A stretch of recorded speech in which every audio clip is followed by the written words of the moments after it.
All right, let's jump right in. Welcome to today's Explainer. We've got a truly fascinating journey ahead of us today. We're going to be unpacking the core concepts behind Hüseyin Sönmezay's massive project, the Magic of Anatolia, Silent Proofs of Creation.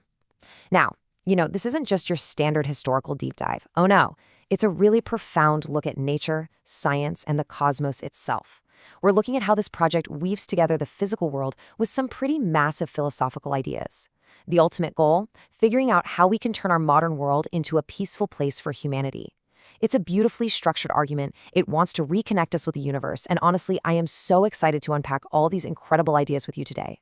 The author actually hooks us right from the start with this incredible question. What if every flower, every star, every ocean wave, and every heartbeat were silently pointing toward a greater truth? I mean, what a way to reframe things, right? Instead of just treating nature like this passive, silent backdrop to our busy lives, the text invites us on an active, intellectual journey. It's asking us to really stop and consider that everything we see, from a tiny wave crashing on the beach to the brightest star in the night sky, might actually be bearing witness to something way bigger and far more intentional than ourselves. Which brings us to our first main section, Nature's Silent Witnesses and the Harmony of the Universe. Here, we're zooming in on the project's foundational argument. The source puts forward this idea that the natural world and the vast cosmos just don't operate in a state of random chaos. Instead, it's a perfectly harmonious, calculated design. The text literally compares our world to a glorious palace, where nature, the sweeping oceans, and the infinite space above all work together completely seamlessly. Just think about the miracles of nature right in front of us. Take the extraordinary symmetry of a snowflake. Literally no two are ever perfectly alike. Or look at the structural engineering of a spider's web. The tensile strength is just unbelievable. Then you've got the chemical light that a firefly effortlessly produces, the delicate painted artistry on a butterfly's wings, or the mind-blowing transformation of a single, tiny, dormant seed into a massive towering tree. The author is arguing that when you actually stop and look closely at these intricate designs, they carry the undeniable signature of a perfect system, a system that, according to the text, simply cannot be brushed off as blind coincidence. And hey, let's see how this concept holds up when we look inward. 86 billion. That is a massive, almost incomprehensible number. The source points to the miraculous communication happening right this very second between the 86 billion neurons inside the human brain. Just let that scale sink in for a second. Every single complex thought you have, every emotion you feel, and frankly, every piece of info you're processing from this explainer right now relies entirely on a vast network of 86 billion tiny components working in absolute, flawless synchronization. Sönmezay presents this intricate biological network as a profound silent proof, existing right inside our own heads. Now, let's zoom all the way out, from the micro scale of our brains to the absolute macro scale of the universe. Billions. The source makes this breathtaking contrast between the intricate workings of our inner neurons and the harmonious, rhythmic movement of billions of galaxies across the heavens. It's like a giant puzzle. The text suggests that whether you're looking down through a microscope at the complexity of a single human cell or gazing up through a telescope at billions of swirling ancient galaxies, they are all whispering the exact same eternal truth. A truth of perfect, staggering order. So what does this actually mean for us on a daily basis?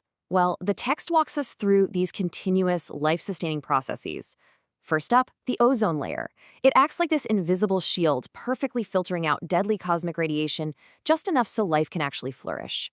Next, think about a human heart, beating tirelessly day in and day out for an entire lifetime without you even having to consciously tell it to. Or a simple raindrop, falling from the sky at just the right time to hydrate and give life to the soil below. The text presents every single one of these functional, everyday occurrences as silent witnesses to a perfect divine artistry. It's this brilliant automated system working flawlessly in the background. And that brings us to a really crucial transition in the author's narrative, rejecting blind coincidence and finding purpose in the particles. To sum up the overarching stance here, the argument is that the sheer scale, the unbroken consistency, and the absolute necessity of all this universal order completely rejects the concept of random chance. From that protective atmospheric ozone down to the fragile beauty of a butterfly wing, the project asserts that every single particle of existence is infused with clear, undeniable purpose. Okay, so if we accept the author's premise that the universe is perfectly designed, it forces us to ask a major question. And that leads us to our next section, humanity's true responsibility, our role in the grand design. This is where the source makes a really significant pivot. It shifts from just marveling at the wonders of the universe to actually demanding tangible action from us. Basically, if there is a grand, purposeful design out there, what exactly is our mandate as the conscious beings living inside it? The project breaks this down into a very stark moral contrast. In the face of this beautiful, universal order, the author argues we have strict, non-negotiable responsibilities. On one side, we have what we must explicitly stand against: war, hatred, and division.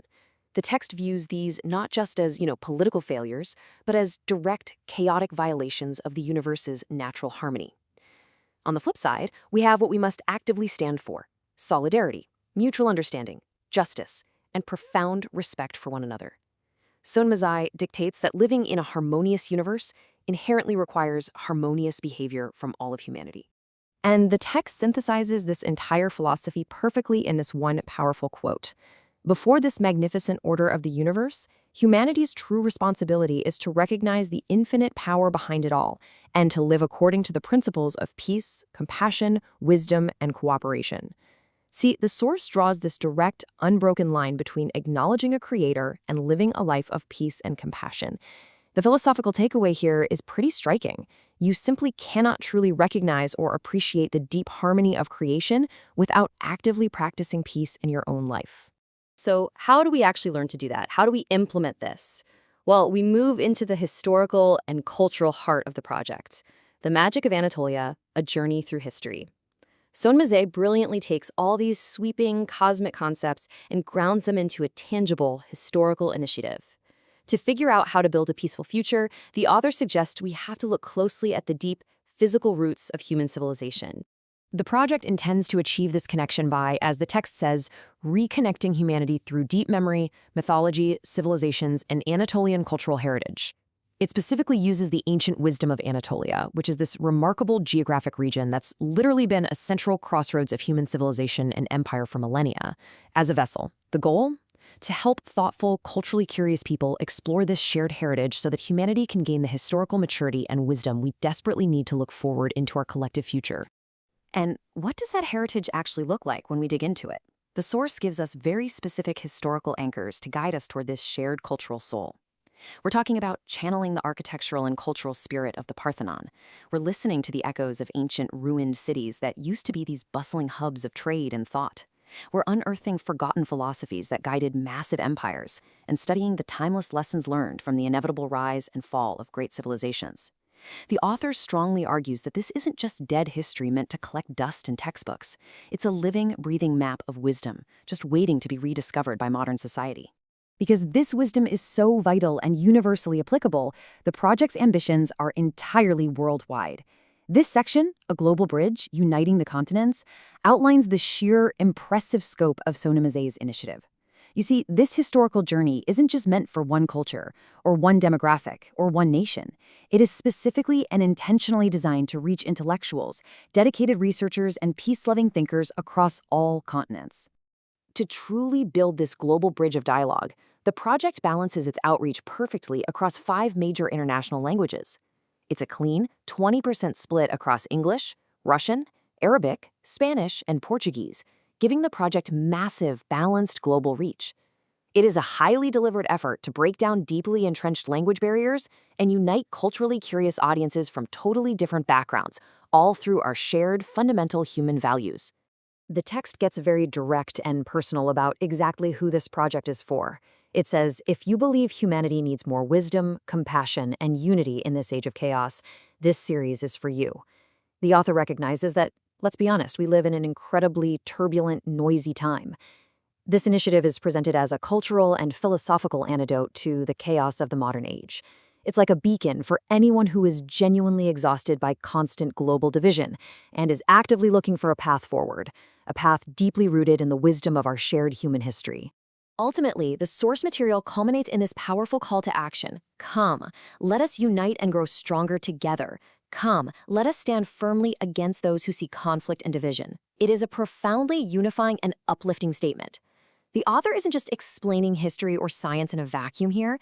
They're extending a hand directly to you, the audience, asking you to take on a hopeful, active responsibility, to dive into the depths of Anatolian history, learn its lessons, and emerge as a fierce advocate for global peace.